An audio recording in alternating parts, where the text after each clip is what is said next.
लोगों को एक खबर देनी थी। खबर तो थोड़ी सी बुरी है। एक्चुअल में क्या है कि माफ करना, आजकल कोई अच्छी खबर लेकर नहीं आ पा रहे। तो सबसे पहले जो है कि आपका जो फर्स्ट वीक ऑफ मई में एसएससी जीडी का जो आना था, जिसमें सेंट्रल आर्म्ड पुलिस फोर्सेस और जो आपका ये असम राइफल्स आदि में जीडी की वैकेंसी निकलती है कांस्टेबल की, ये मई के पहले हफ्ते में आनी थी। अब ये पोस्टपोन हो गई है। कारण इन्होंने कोविड बताया, कोविड 19, जिस बीमारी से हम सब लोग जूझ रहे हैं, कि जैसे इस बीमारी की कंडीशन दोबारा सही होंगी तो फिर ये लोग लेकर आएंगे। इसी तरह आपका सीएचएसएल का जो पहले वेस्ट बंगाल में था, इनका 21 मई से 22 मई का था, वो भी पोस्टपोन हो गया है। और साथ साथ सीजीएल जो होने वाला था 29 मई से 7 जून का। तो सीएचएसएल हालांकि बाकी लोगों के लिए तो पहले से हो गया था, ये सिर्फ वेस्ट बंगाल की बात है। और जो आपका सीजीएल है, ये भी आपका दोनों एग्जाम पोस्टपोन हो गए। अब ये दोनों पोस्टपोन का अर्थ है स्थगित। स्थगित का मतलब है कि एक तो होता है कैंसल, कैंसल नहीं हुए, स्थगित हुए, मतलब आगे आने वाले टाइम में, आगे आने वाले समय में इसका नोटिफिकेशन आएगा।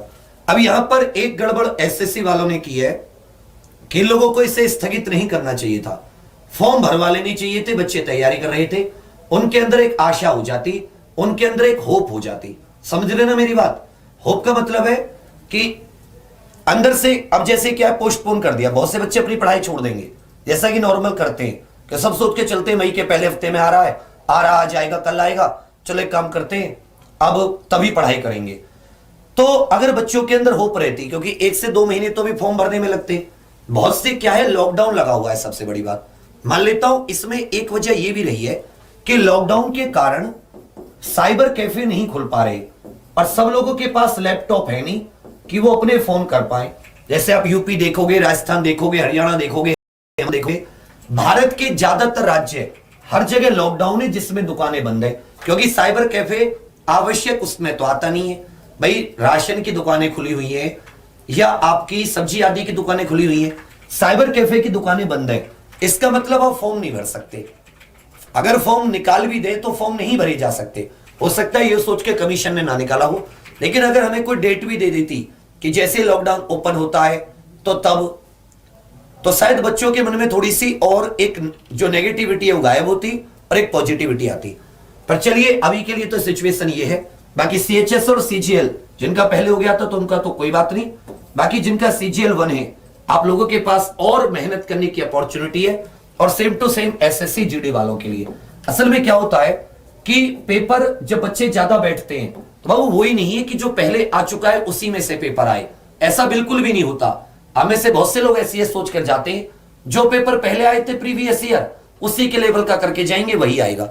हर साल जब भी एग्जाम होता है वैकेंसी कम होती है, फॉर्म ज्यादा डलते हैं, इसका मतलब कंपटीशन ज्यादा होता है। कंपटीशन ज्यादा होता है तो पेपर का लेवल भी अच्छा होता है। अब आप ये है कि अगर मान लो आपको एक चीज को करने का 5 बार समय मिलता, तो अब एक ही चीज को करने का आपको 10 बार समय मिल जाएगा। लेकिन करेगा कौन? जिसने बिल्कुल ठान ली होगी।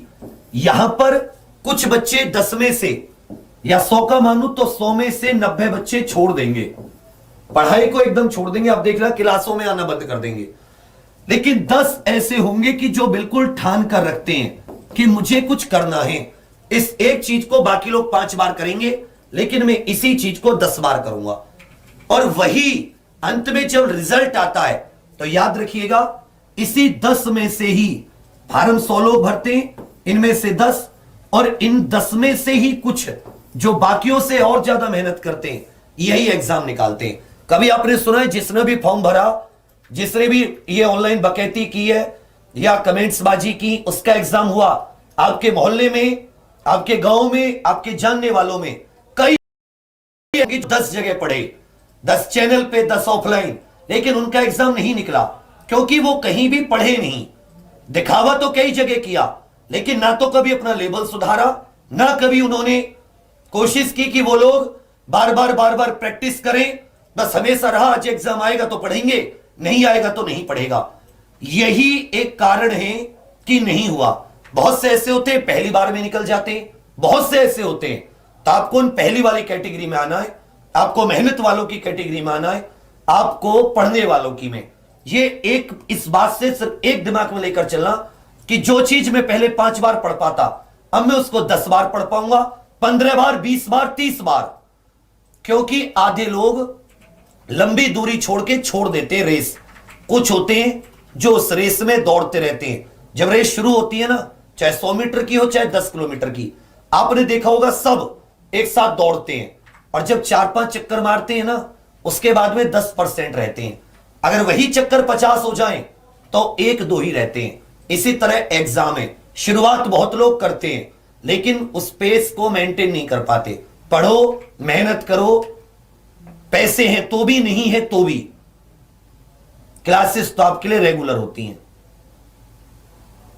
करंट अफेयर पर और थोड़ा ध्यान दे दो, जिससे कि जो जीके वाला पोर्शन है और थोड़ा स्ट्रांग हो जाए, जिससे कि आप सुबह 6 बजे वाले एग्जाम पर की वो क्लास जरूर लिया करो। तो चलिए, बाकी आप लोगों को यही सूचना देनी थी। इससे अपनी पढ़ाई मत छोड़ना, बस ज्ञान समझ लेना या जो, बस पढ़ाई मत समझना, वरना कुछ नहीं बचेगा। यहां से तो तुम्हें और ज्यादा मेहनत करनी है, क्योंकि तुम्हारे पास और थोड़ा समय मिल गया एक चीज को 10 बार पढ़ने का। ठीक है भैया, चलिए फिर, बहुत धन्यवाद आप सभी का, थैंक यू। जैसे